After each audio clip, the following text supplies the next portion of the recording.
The possibility of a land operation by US in Venezuela has once again triggered a political storm over powers of the president. Congressional lawmakers are raising concerns over Trump's orders on military action on foreign soil.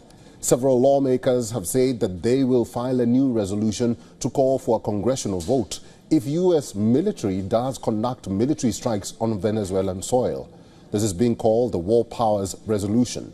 The main concern of critics is that Trump has carried out a military campaign of 3 months without congressional approval. Democrats in both the Senate and the House of Representatives have called any upcoming land strike on Venezuela a, quote, colossal mistake. He said, I want those boats taken out, and if we have to, we will attack on land also. Let me be clear. If Trump were to order an attack on land, that would be an act of war, and Congress would invoke the War Powers Act. It's Congress's prerogative to go to war, and I hope Republicans will defend that role. But Senate Majority Leader John Thune defended Trump's decisions as being well within his presidential authority. However, there are several lawmakers from the Red Camp who are concerned about Trump not seeking a nod from the Congress. I think the president is acting under his authority as commander-in-chief in a way that's consistent with what past administrations have done. And clearly, a war has been waged by these drug cartels against the United States, and it has come at a great cost to American citizens. We've lost tens of thousands of lives in just the past year to these drug cartels. So I think the president's operating within his authorities. This partisan divide also comes at a time when U.S. strikes conducted on several boats has come under fresh scrutiny. The trigger for this is a Washington Post report which says that U.S. Secretary of War Pete Hegseth allegedly ordered a second strike on a vessel to kill survivors left after the first strike. Many are concerned that this violates international law. Hegseth on his part says that it was Admiral Frank Bradley who ordered the follow-up strike. The War Secretary went on to defend Bradley's decision for a second strike to, quote, eliminate the threat.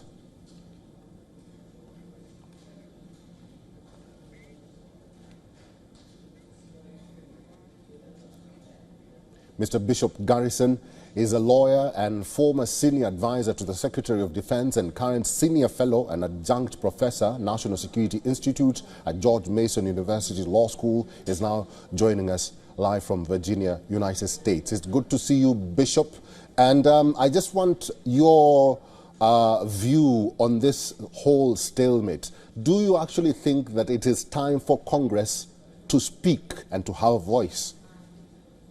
Thank you for having me, as always. And this is a really historic and pivotal moment for the legislative branch as well as the executive powers here in the United States. Absolutely. I think Congress has the authority and has the power to have a proper oversight when it comes to engaging these type of hostile activities internationally by the president, by the United States. And I think it's past time for them to properly use their voice. There are questions about how the executive is leveraging its authority in these situations, particularly around the authorized use of military force. There doesn't seem to be immediately any type of ongoing conflict that would necessitate this type of activity. So there are a lot of questions, legal questions specifically, that Congress needs to bring the executive branch, bring the agencies in and have a further dialogue on. Mm-hmm. Mr. Garrison, what if President Trump goes ahead with his threat and actually does order the military to invade Venezuela without the approval of Congress? What will be the repercussions? Well, I don't know that we can bring about a level of exactly what will happen given the geopolitical ramifications that we're talking about here as well. You're going to see the international community have a serious reaction to that type of activity.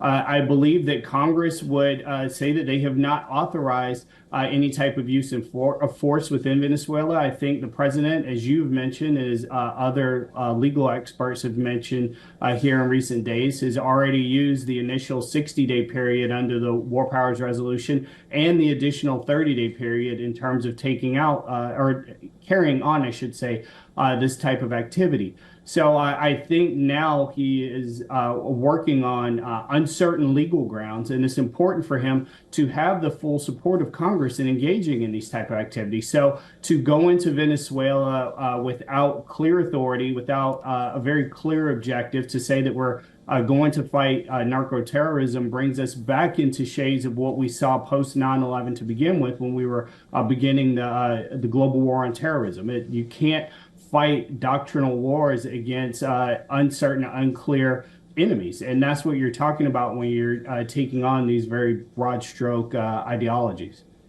Mr. Bishop Garrison, it's good to see you. Thank you very much for your time today. Thank you for having me as always.